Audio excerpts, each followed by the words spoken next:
А Чувашский драматический театр завтра завершает свой 99-й сезон. В этом году артисты подарили зрителям много новых и даже неожиданных постановок. Одна из них – спектакль «Не сыграть ли свадьбу» по пьесе Арсения Тарасова. Это уже 5-я постановка драматурга, который много лет сотрудничает с театром.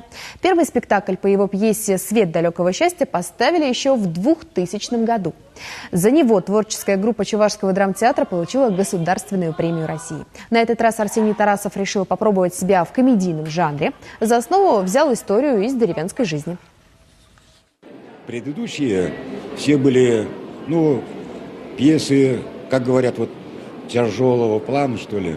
И дай-ка, думаю, эту юбилейную пьесу подарю зрителю радость, веселье. Комедия, но это моя тоска по своей деревне, по своим бывшим односельчанам, по своему детству, юности.